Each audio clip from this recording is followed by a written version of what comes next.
Welcome to the Fantasy Wise Guys. We are here. Wow, I like it. Mike Meals. I was about to say, don't forget your name. The Puma, right here. Yeah, And man. we got a great show for you guys today. What do we got with the rookie rankings? That's always fun. So we're gonna talk rookie rankings, where they stand, Right. NFL draft predictions, or Okay. players. I mean, there's a lot of juicy stuff. So remember to like, comment, and subscribe. We're gonna get into it though. I mean, so basically, Waste no time. with the rookie rankings, we have to basically understand now that depending on where players go, who's important and who's draft worthy. Right. Now, what we have Dynasty draft coming up. Yeah, we got Dynasty drafts coming up after the NFL draft, which takes place the 23rd. So, I always recommend to do your rookie drafts right after. You don't want to wait too long. I would say I always recommend the first week of May. So you do it right after the draft? I do it on Cinco de Mayo, just so you have a couple of Coronas. Yeah. Hopefully somebody will take a quarterback first. Wow, it's a good move. But no, you want to have fun, but also too we do it that early because we want to make sure that if you take this player, let's say you take Jeremiah Love at the 101, whatever happens wherever he goes, you got first dibs. Yeah, and I think honestly for rookie dynasty drafts, I think it's always much more important, I guess, the rookie rankings, because in a redraft, people are only thinking that one season. You know what I mean? Correct. For the dynasty leagues out there, you're thinking for the long haul. You're thinking about not only this season, but where am I going to be the next 5 years? I always like to sit down and I say to myself, well, where is this team that I have going to be 5 seasons from now, right? Are we going to be in contention? Are we going to be selling for rookie draft picks? So, it really depends on where you will be, but that's why it is so important, because that first round, if you nail on somebody and somebody that's falling, and we're going to get to some players that could be sleepers out there, you could have a great dynasty team going forward. I remember there was a time, people were passing up on Melvin Gordon, and back in the day when he was coming out of Wisconsin, and I got him like in the second round, and it took him like a year or so to get going. But, that was a great pick. Or Ezekiel Elliott was a great pick. Well, basically, the way I look at it is regarding whoever you pick, it's like, it's only important, I guess, in a dynasty draft. I don't think a lot of the players are as like that notable for a redraft. I mean, you have a couple guys that should shine. But, for example, a guy like Fernando Mendoza, he's the number 1 ranked QB, but is he going to be that important in a redraft league? So somebody who's not going to start. He might even go undrafted. I think exactly. And I think he's important in the sense where, look, he provides relevance to a guy like Brock Bowers, right? Because a guy like Brock Bowers, because now they have Kirk Cousins. If Kirk Cousins doesn't play or he, they decide to bench him, you still have a good, reliable backup option. Yeah. And that's where I could see the benefit for a lot of these guys. But you're right, a guy like that might not even get drafted. Right, he might not get drafted in a regular draft, but if you are the Brock Bowers owner, and you are in your dynasty league, I Fernando Mendoza, maybe late first, early second round, just so you could have that pairing going forward. So we're going to talk about the different positions, who's relevant in each position, where we want to see them go, maybe any sleepers we got. Let's start then with the quarterback position. We were just talking about Fernando Mendoza. He's the projected number 1 pick. So do you think, for anything, do you think he will play or be relevant? For any reason, do you think he's going to play? Yeah, I think he's going to play, and I think he's going to play right away. I know that. Right away, you think? Yeah, for me, listen, when you have that much draft equity, I know they just signed Kirk Cousins. I know they gave him the bag. But you know what? Kirk Cousins has a great agent, and congrats to him. But he does. He deserves Kirk something. Cousins is going to be getting some preseason time. He's going to probably start game 1. But again, you have a fan base clamoring for a winning team. The Fernando Mendoza sweepstakes, they're over. We know he's going to Vegas. So why hold back anything? He'll start by week 3. and you could put that on the books. By week 3, I could say, okay, maybe that's like realistic. Yeah. But I don't think he's going to start off like from week 1. Off the chain, no. But again, we have to see how OTAs go. We have to see how preseason goes. Yeah. Sometimes a team falls in love with a guy, and if it's going to be any guy, it's going to be Mendoza. And this is why I get so mad, because I wish he was going to us. I wish we had the number 1 pick. Because as a Jet fan, I would love to have Fernando Mendoza. I think he makes everybody great. And now, so from a fantasy perspective, yeah, in my opinion, between Fernando Mendoza, who's the number 1 ranked QB, Ty Simpson, Garrett Nussmeier, Carson Beck, all these quarterbacks don't really have fantasy relevance unless you take a guy like Fernando Mendoza in a Dynasty rookie draft. To me, do we agree on that? We agree on that. The one that might have a little shiny hope could be Ty Simpson. Yes. And only because if like he goes to a situation where it's the New York Jets or some place where you don't have a strong starter, and you could use him down the road and just use it as a bench spot, whatever. He's known to be a runner, so he did a lot of that in college. And, we'll see. But again, like you said, nothing number to get 1, excited about. It's Fernando, and that's it. Yeah, this isn't like when Jaden Daniels, Caleb Williams, No. Drake May, all those guys came out. Michael Penix, No. JJ. But yeah, this is just the last 2 years we have not seen that. We've also seen that now. So let's skip the quarterbacks. We just named a few. We'll go into the running backs. Last year, the NFL draft, the running backs were dominant. There were so many running backs that came out. And now this year you're seeing it the opposite, where it's wide receiver heavy. Like, have you noticed now that there's just there's been a shift. Abundance of guys. Yeah, there's been a shift. Right now, the only first rounder that really sticks out to me is Jeremiah Love. All these other guys are day 2 and day 3 picks. Sure.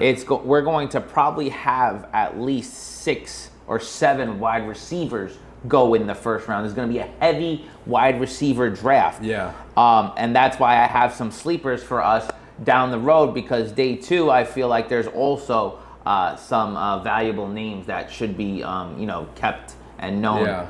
So with the running backs, let's start with that. Let's start with Jeremiah Love, Notre Dame running back, projected number 1 overall with Dynasty rankings. So he's going to be the number 1 rookie pick. Great size, great speed, 6 foot, 212. I mean, the guy is powerful. He's fast. He's patient. He's everything that you possibly want in a running back. He's been compared to Jahmyr Gibbs, Bijan Robinson. Like, he's got this elite capabilities. 6.66 yards per carry is nothing to, laugh at. Yeah, exactly. 6.6 yards per carry is nothing to, look past. And a crazy 40 time. I mean, he ranked 2nd in forced missed tackles.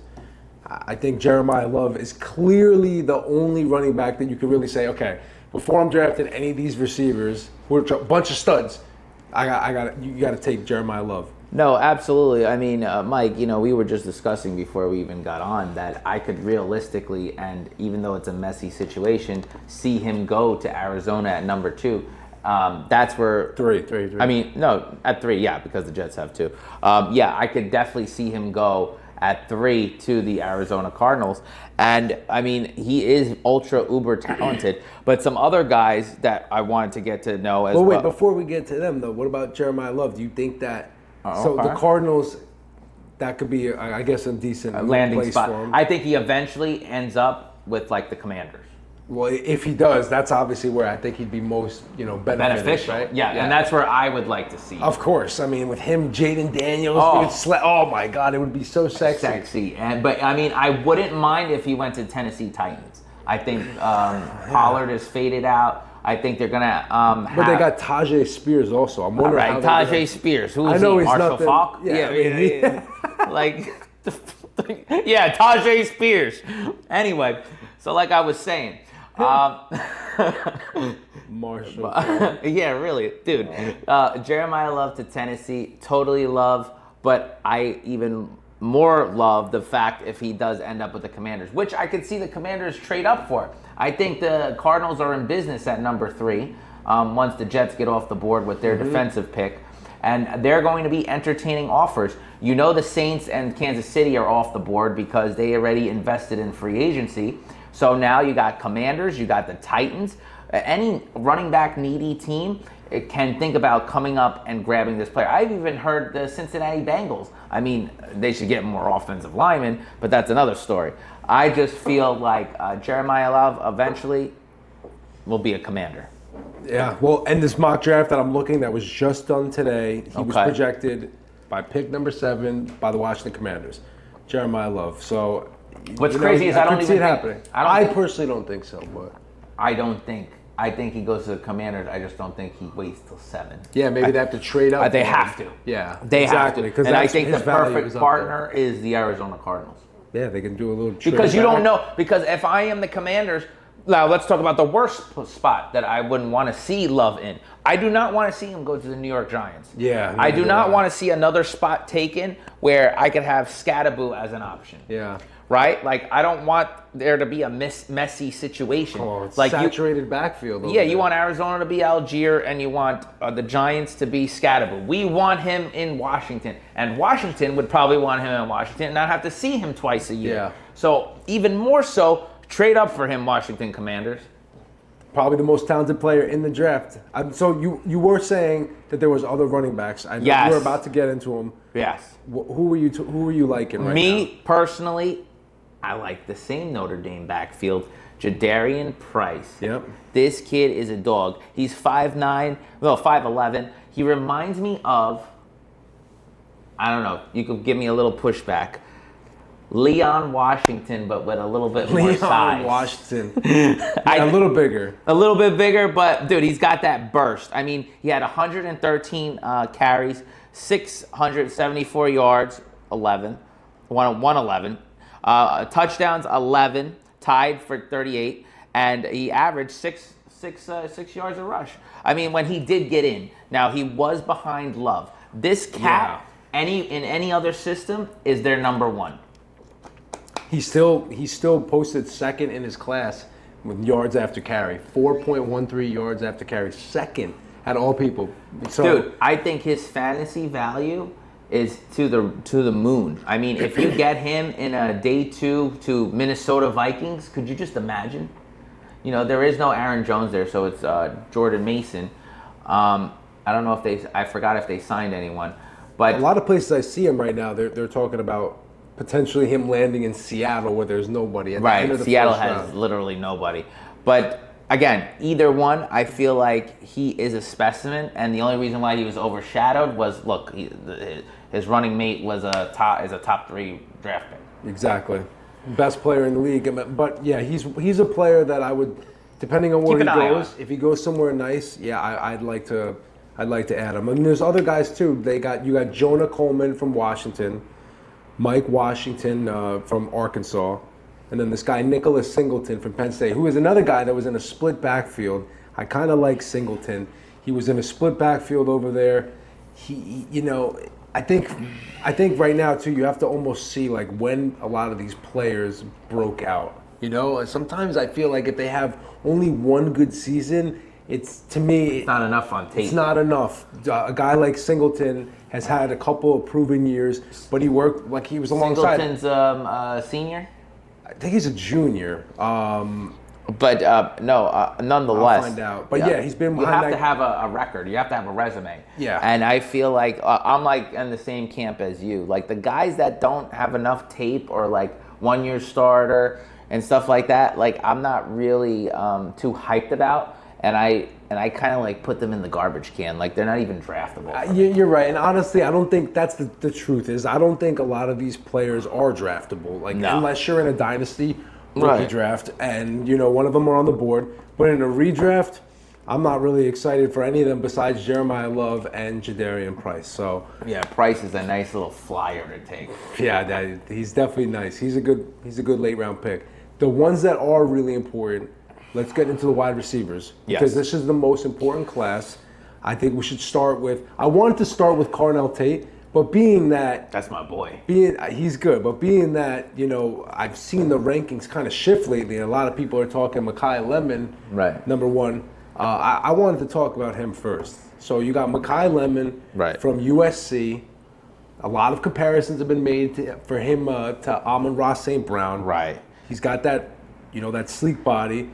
I think slot receiver. I think it's also to the attitude. The attitude. No, at 5'11", 195, he has that attitude to go over the middle and be, I think, a potential number one and really great at playing inside.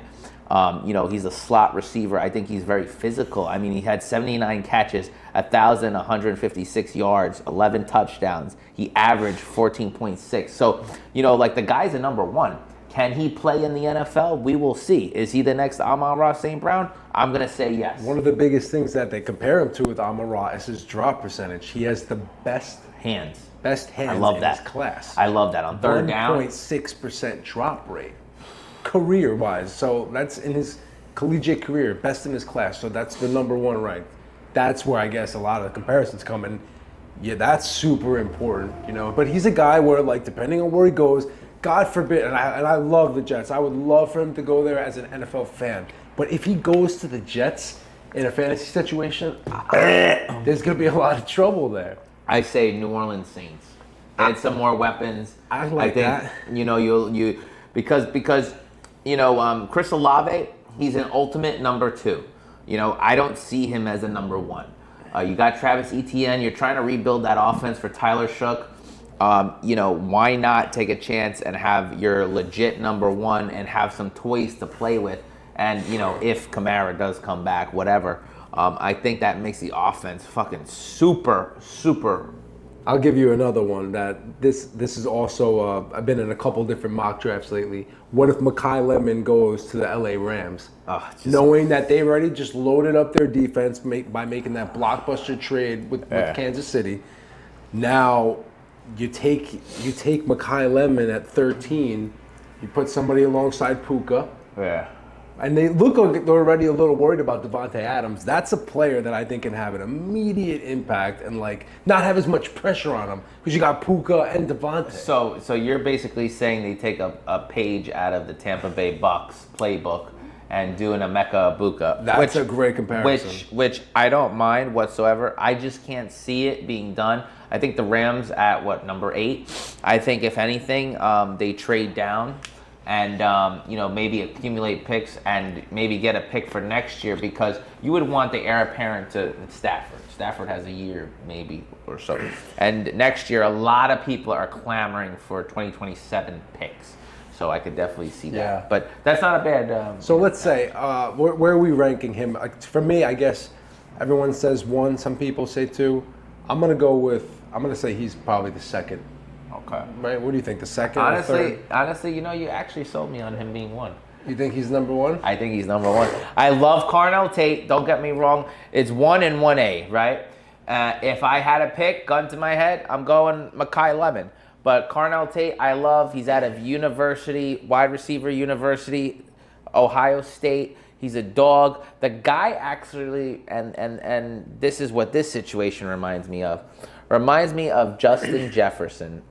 Carnell Tate? Carnell Tate. Because he was alongside Jamar Chase. And Jamar Chase and Jeremiah Smith is Jamar Chase. So everyone's looking forward to next year with, Jeremiah Smith coming out like they did with Chase, but they failed to realize that Carnell Tate was a big part of that Ohio State University offense. And I think he's going to shine. I think he goes Cleveland. Yeah, I mean, that would be... And I wouldn't mind it. Terrible destination. But I don't mind it because look at they got Todd Monken in there. Offensive genius, right? Had Lamar Jackson. Lamar should have won a MVP 2 years back. You build up that line. I mean, they don't have a number 1 wide receiver. Their number 1 right now is Jerry Jeudy and Isaiah Bond. They need another cat in there. And if you're going to bring a cat like Carnell Tate, who gets to stay in Ohio, yeah, I think the connection could be made with him and Shador. I think that'd be great. So Carnell Tate is between him and Mekhi Lemon. These are the number 1, number 2 ranked wide receivers. Great size, though. Didn't see a ton of volume, like you said, because of Jeremiah Smith. He's literally next to the greatest wide receiver in all of college football. That's who he was playing. A good comparison with the LSU comparison? Oh, it's great. Yeah, he's exactly. He's slightly overshadowed, but I mean, wide receiver university, like you mentioned. Carnell Tate. Now let me throw you a curveball. Let's say he gets picked the pick before Cleveland Browns, and instead of the Giants taking Jeremiah Love, they go with a Carnell Tate. Pair him alongside of Malik Neighbors. Got a strong backfield with a young emerging quarterback. Now that, for me, I see as like more fitting, and that would make me want to draft him way more. If I saw Carnell Tate with the Giants compared to Lemon with the Rams, I mean, that's a tough one. No. You go Tate all day. I think that you go with the less mouths to feed. For me, I'm all about the volume. So, of course, I'm going to always pick Cleveland. Now, don't look at the name. It's just more so that he's the dude. Yeah. Right? Like, think of Chris Olave with the Saints. I wasn't too high on Chris Olave. But, again, he's the only dude. You know, you step into the New York Giants, you're alongside, Neighbors. We don't know what the backfield is going to be like. Most likely, Cam Scadaboo. Mm-hmm. And you have to mind yourself of Jackson Dart with the running potential. He does run. Yeah. He's not a total pocket passer. So for me, I got to give you a little pushback on that. I know that sounds crazy, but I'd rather see Carnell Tate with Cleveland or Tennessee Titans because Cam Ward needs a guy too. He does need somebody too. I think it's a little high, but I think Giants is the great place for him. Yeah. I really like that. But, would you say a guy like Carnell Tate is, in a redraft league, is good to draft like your third wide receiver? Let's say you pick him up in the 6th round. Depends. I'm guessing he's going to go closer to 5. Okay, 5th, right 6th now, round. right now, gun to your head, where's he going? If you had to pick.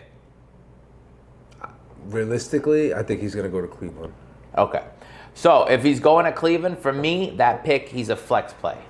He's a flex play / bench starter / bye week filler until he shows me or whatever. But because of the capital, the draft day capital, day one player, he's a first round 6 overall. They're going to play him. Do you want to know why I think he's going there, by the way?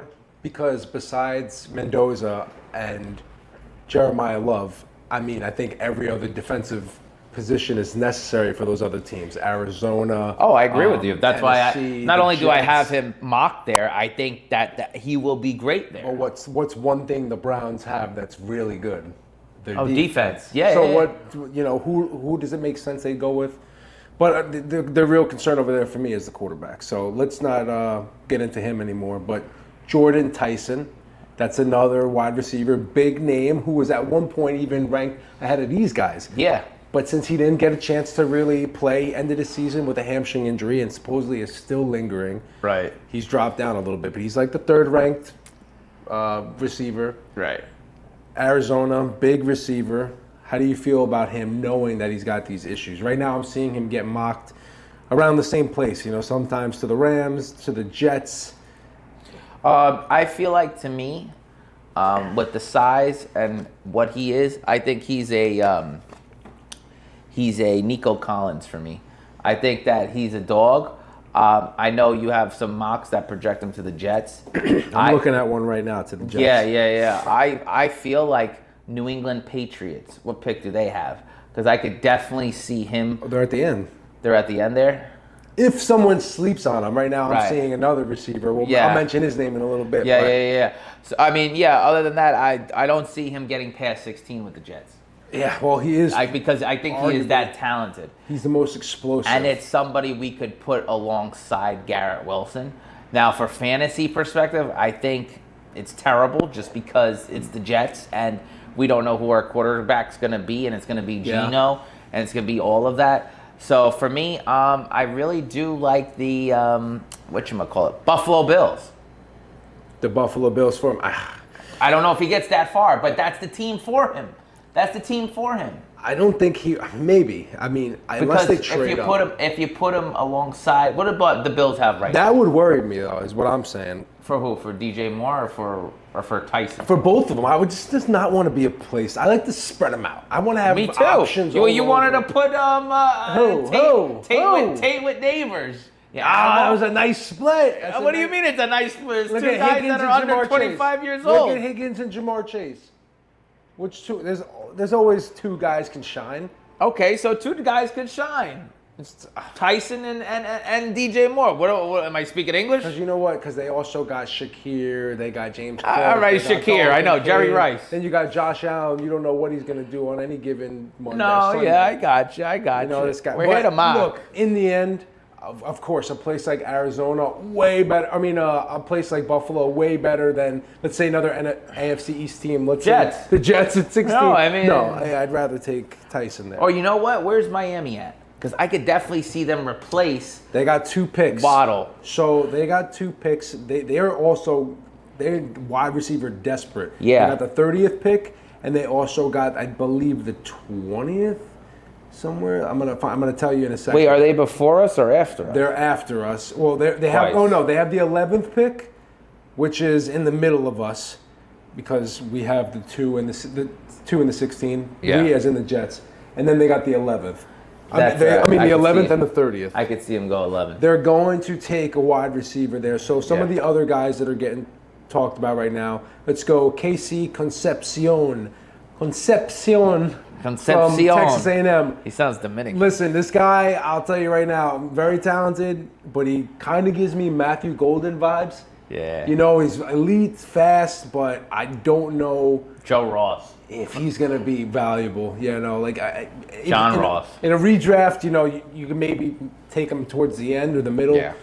I depending on where he goes, but like let's say a receiver like that goes to Miami. Do you think he's any more relevant than he is right now, knowing that there's all these other receivers out there? Well, you're talking about in the first round? Yeah. Because capital means a lot. So if this player is taken in the first round, I have to look at him because Miami has nobody. They have Malik Washington. Like, I have to. Because, like, that's their probably number one. They have nobody. Like, I have to look at him because of volume's sake. Yeah, the team sucks, and it's got Devon Achane, Waller, and this guy. So, like, yeah, I mean, I would have to look at him. I'm just forced to because of the position scarcity that they have. Someone's got to catch the ball. It's like I used to roster a Robbie Anderson. Did I want Robbie Anderson? No, he was on the Jets, and there was no one else to throw to.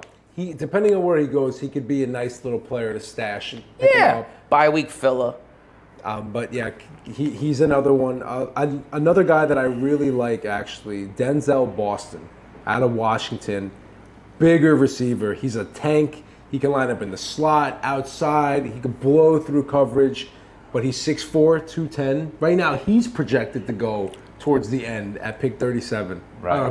What did I say? 37. At 31. pick 31. That's all right. You're off To by Washington. 6. Let's do that again. He's projected to go pick 31 to New England. Yeah. So Denzel Boston, to me, I guess that's why I said 37th, because he's prospect ranked 37. Don't worry about it. We don't He's like a him. little low. So you got a lot of receivers ranked ahead of him. But in a spot like that, if he goes to New England, someone who only, they really only got Romeo Doubs in there right now. No Stephon Diggs. A deep ball threat. Again, you got to look at him. He's a deep ball threat, and Drake May loves to throw the bomb. But I will say I'm a little skeptical on any New England player. I was just going to allude to that. Like, dude, if his name is not Drake May or that I'll give a shot to, what's the running back? Travion or Ramondre Stevenson, everyone should be on waivers.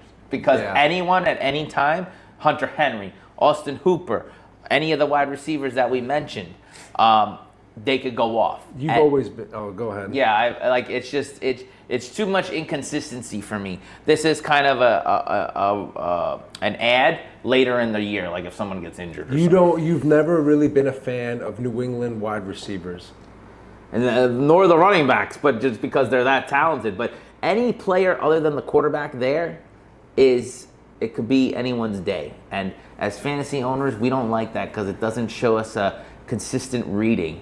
You know what I mean? Like if someone goes off the week before, stay away the next week because you're going to be left with an egg. Oh, I love Travion this year. I'll tell you guys that in another segment on another day. But I love him. I don't like the other players. But you know who my boys are, right? I love the Indiana. Mike Vrabel? No. I mean, the Indiana players. Yeah. Omar Cooper Jr., I could see that as a New York Jet. Yep. He's tough. He, Omar Cooper Jr., yeah. He's a dog. But a guy that I want to bring up who could be a day 2 sleeper. Is Cohort? No. Elijah Surratt, 6'2", 209. They call him the Waffle House. You know why, Mike? Isn't that his cohort? Because Waffle House is open 24 hours, and he's open all the time. So for me, this player comps as Jacoby Myers. Yeah. This guy is sure-handed.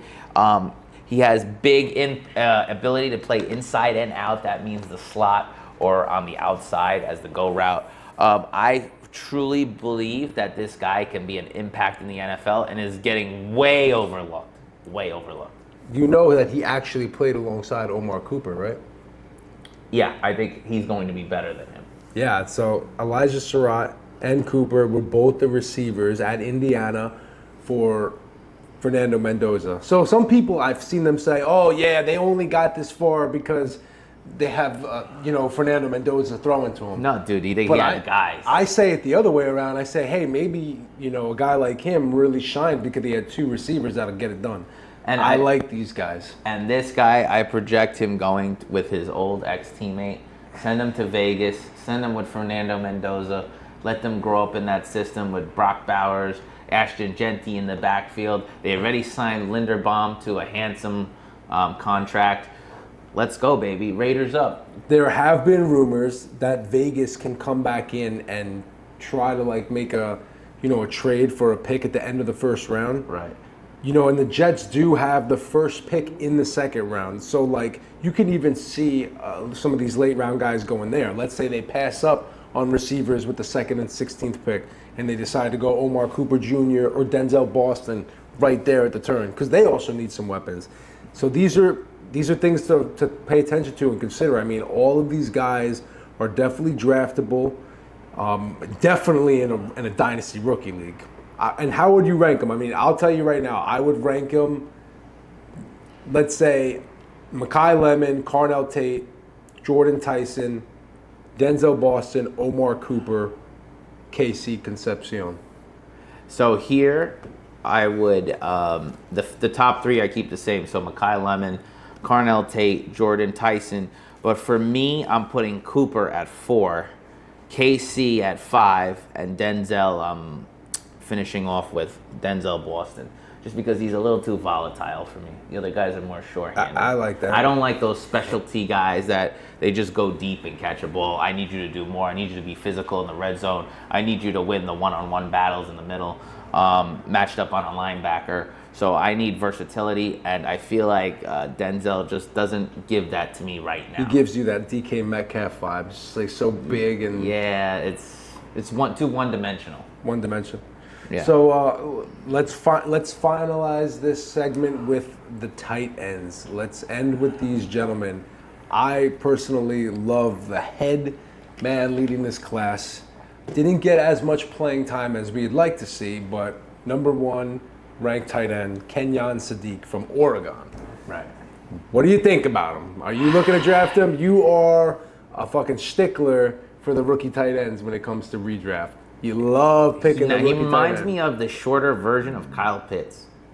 So yeah, he's talented. Some Kyle Pitts, Dalton McCain. I project him to Carolina Panthers.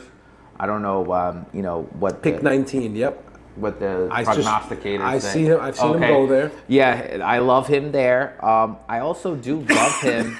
Maybe at the back end of the round, and maybe he goes to a Seattle Seahawks. They love to use the tight end with Sam Darnold. I know they got A.J. Barner there, but he's more of a blocking tight end, to add a little bit more athletic ability. Or how about the Jets? I know they have, Mason Taylor, and they're trying to develop him. But listen, at this point, the Jets are just trying to accumulate talent. I think his best fantasy fit would be Carolina Panthers. Just how Bryce Young would always go to Tommy Tremble and all these Ian Thomas and stuff like that. So I feel like he'd be a great target for young little Bryce Young. Yeah, I mean, I could definitely see him going there. I mean, he's needed in so many places, obviously, but he's one of those guys that is super versatile. I heard people before Kelsey signed the trade that maybe Kansas City would draft him as the replacement.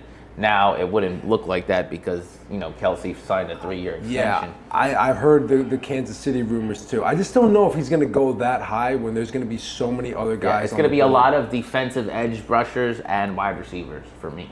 Yeah, I mean he's got to get drafted. He's 100% going to be a top maybe 6 pick in rookie drafts. Right. He's going to be clearly the first tight end off the board, especially if he goes to a good team. Yeah. So I mean, in a league where pass catching tight ends are now like the most prevalent they've ever been, I think a guy like him can really put up same Tyler Warren type of productions that he could have had. Sam Laporta.